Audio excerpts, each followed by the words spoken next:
Well, here we have a real short segment in corporate finance on financial statement analysis. It's actually a single learning outcome statement. It says the candidate should be able to demonstrate the use of pro forma income and balance sheet statements. So let's take a look at this and get familiar with this idea of pro forma statements and sales-driven forecasts. Our pro forma financial statements, we're going to estimate the relation between changes in sales and changes in sales-driven income statement and balance sheet items. As an example, think of costs of goods sold. If we predict sales are up 10%, it'd be pretty reasonable to estimate costs of goods sold are up 10%. If we know we can produce another 10% without changing our factory, then our fixed assets might not be driven by sales. So once we do this, then we estimate our future tax rate, interest rates on debt, and lease payments. Now some of these forecasts and estimates can be very simple. We might just take last year's effective tax rate and use that as our estimate for next year.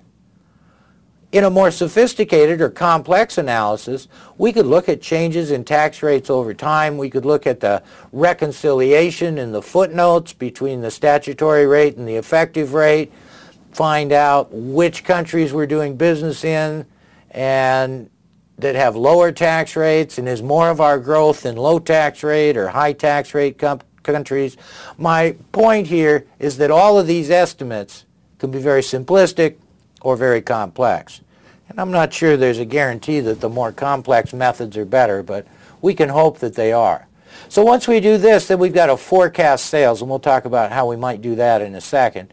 And then estimate our fixed operating and financial costs based on that level of sales, and integrate all these estimates into pro forma financial statements, down through an income statement to net income, retained earnings to the balance sheet, adjustments to debt accounts, inventory accounts, whatever on the balance sheet, and get these two to agree.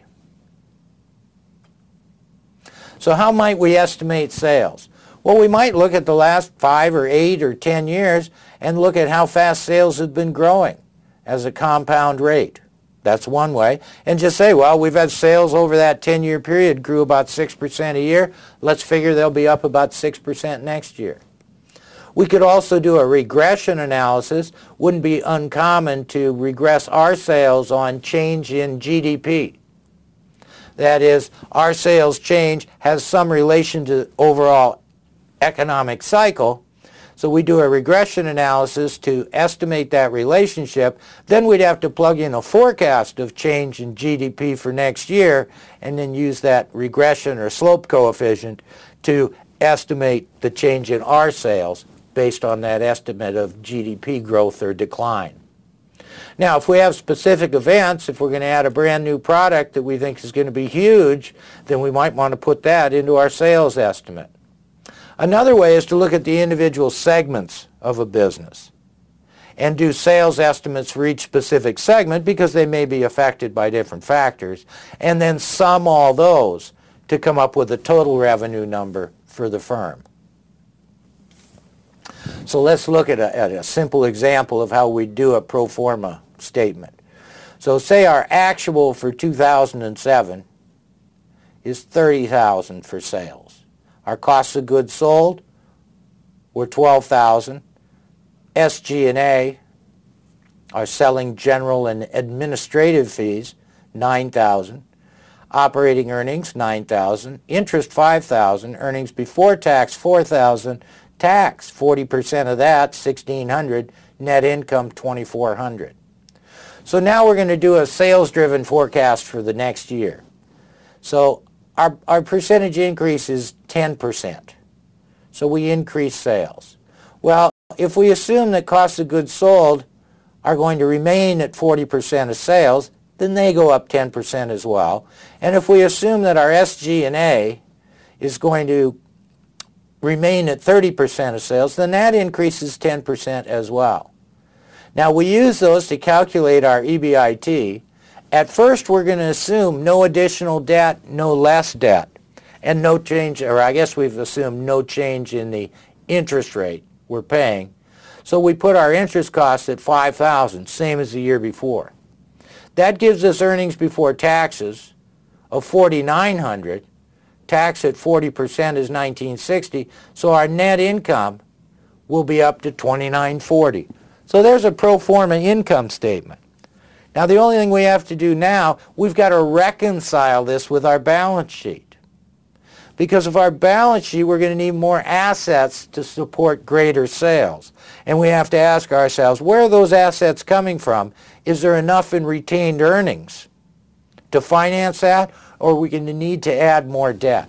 So let's take a look. On our balance sheet, we have current assets, and this is the prior year, $10,000, net plant, property, and equipment, $48,000, total assets, $58,000, current liabilities, long-term liabilities, equity at $10,000, total $58,000. So our balance sheet balanced. Now, look at the next year. Our current assets as a percentage of sales. Well, if we assume the percentage of sales stays the same at 33%, then the current assets need to increase the same amount as sales, 10%. So we need another $1,000 there. Finance inventory and receivables. Our net plant, property, and equipment, that was 160% of sales. We'll assume it stays the same, so that goes up by 10% as well to $52,800. So we've got another, what, $4,800 to finance there. So our total assets are now up 10% at $63,800. We assume our liabilities will also go up the same as sales, 10%. We're leaving initially our long-term liabilities the same. Equity has gone up.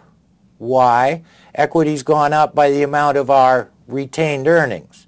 We're assuming we didn't pay any dividends, so that increase, that earnings on the previous slide, $2,940, we add to the $10,000, so our equity goes up by $2,940, our retained earnings. We add all that up, but we find out that our liabilities and equity is smaller than the assets. What's going on? Well, we're going to need to raise some money to fund this growth.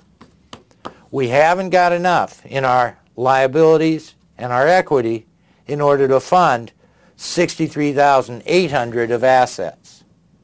So now we've got to do something about that. And we refer to this as reconciling the balance sheet and the income statement. So we've got more assets than funding by $2,560. So what could we do? Well, we could issue debt or we could issue equity. If we issue debt, we're going to have additional interest costs. Interest goes up, net income and retained earnings go down. So we wouldn't really be reconciled. We'd have to do it multiple times. If we issued equity and there's dividends on that equity, that would also reduce retained earnings, and we wouldn't really balance out exactly after one round of that either.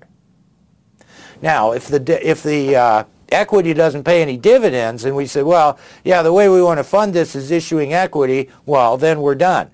We can make our balance sheet balance.